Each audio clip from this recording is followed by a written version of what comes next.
En anglais, comment exprimer la capacité à faire quelque chose? Par exemple, j'ai la capacité de faire cela. Ou bien comment dire j'ai pu le faire?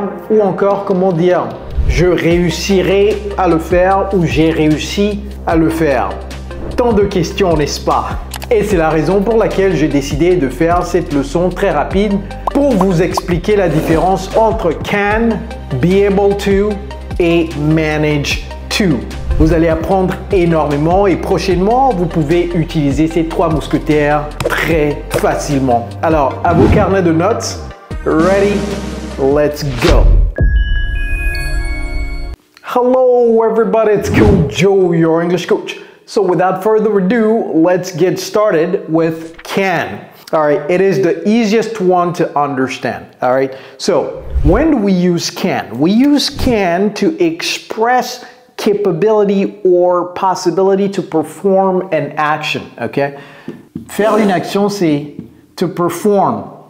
Au fait, ce verbe-là, j'entends très souvent les gens me dire « Hey Kojo, I want to perform my English ». Non, ce n'est pas correct. Même en français, est-ce qu'il y a ce verbe « performer » à son niveau d'anglais? Non. Donc pourquoi vous l'utilisez en anglais?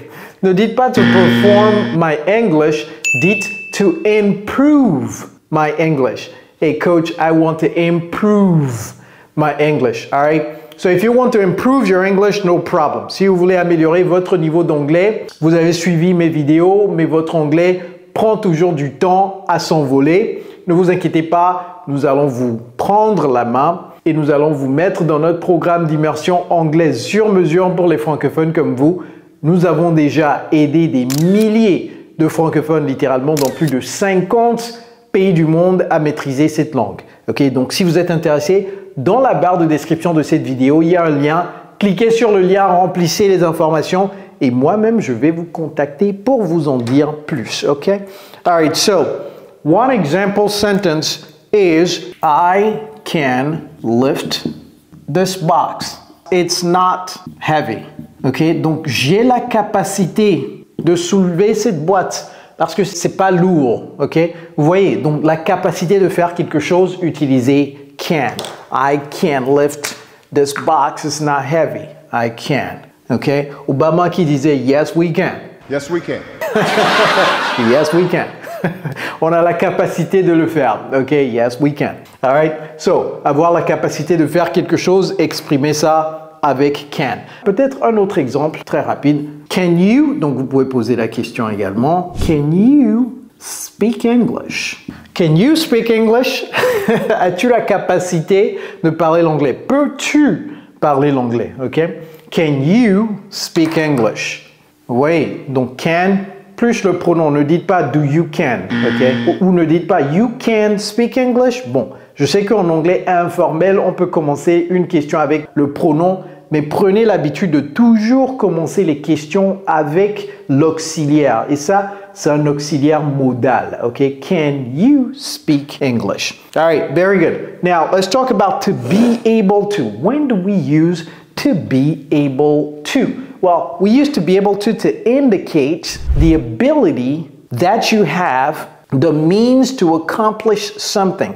Okay? So, the ability, you express the ability that you have, the means, les moyens pour accomplir quelque chose. All right? So, indicates ability that you have, the means, apprenez ce mot, the means, les moyens, the means to accomplish something. Ça, c'est something, ok? C'est la contraction de something.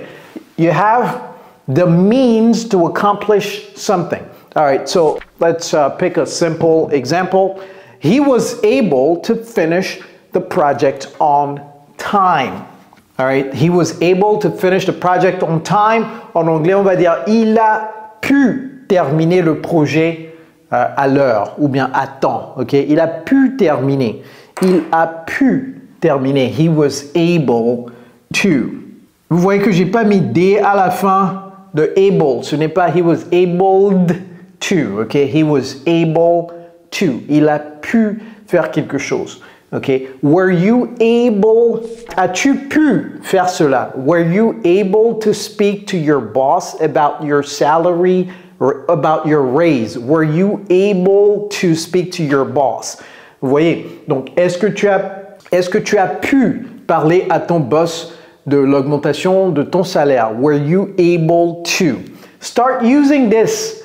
It is so important to know the difference between all these three and start using them. Dans notre programme d'immersion, je vois que beaucoup de débutants, même les niveaux intermédiaires, n'utilisent pas be able to et manage to.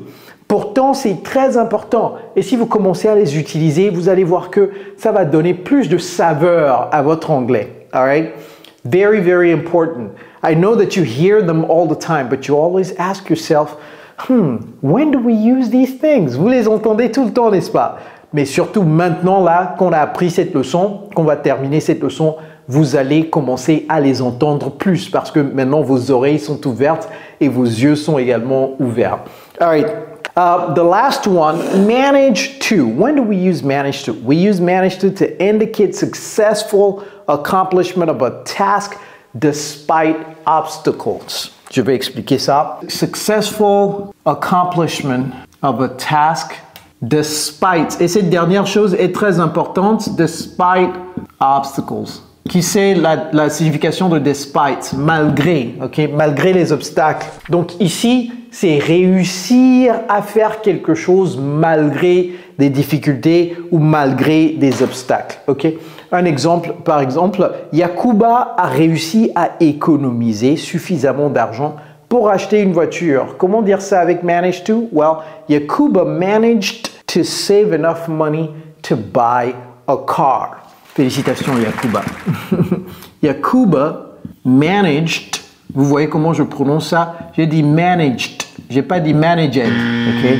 Managed to, comment dire économiser? Ce n'est pas to economize, ok? C'est to save.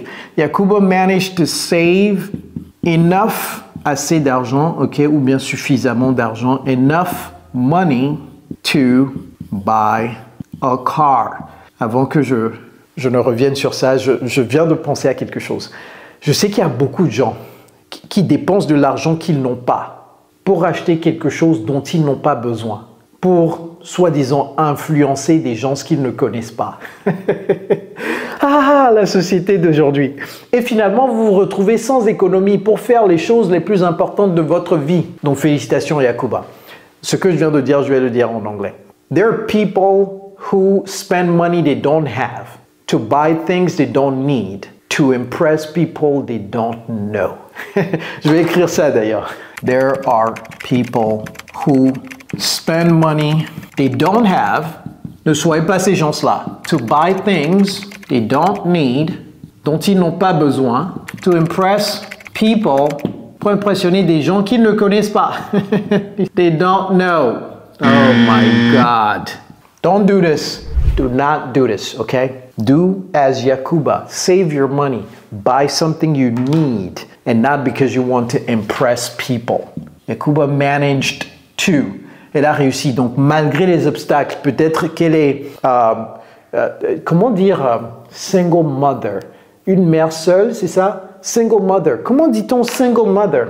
J'ai jamais dit ça en français. Écrivez-moi ça en commentaire, single mother. Peut-être Yakuba is a single mother, she has 2 children, so it's not obvious. C'est pas évident d'économiser de l'argent pour acheter une voiture, parce que une voiture coûte cher, n'est-ce pas? Donc malgré ces obstacles-là, elle a réussi à le faire. Ok, bravo Yakuba. Yakuba managed to save enough money to buy a car. All right, very good, everybody. I hope that now you understand the difference between can, be able to, and manage to. Prenez une capture écran très rapidement. Very good. And if you like this video, I'm pretty sure you're going to like this one as well. Donc, cliquez ici très rapidement pour regarder cette vidéo aussi. All right, everybody. It's Coach Joe, your English coach. Take care, guys.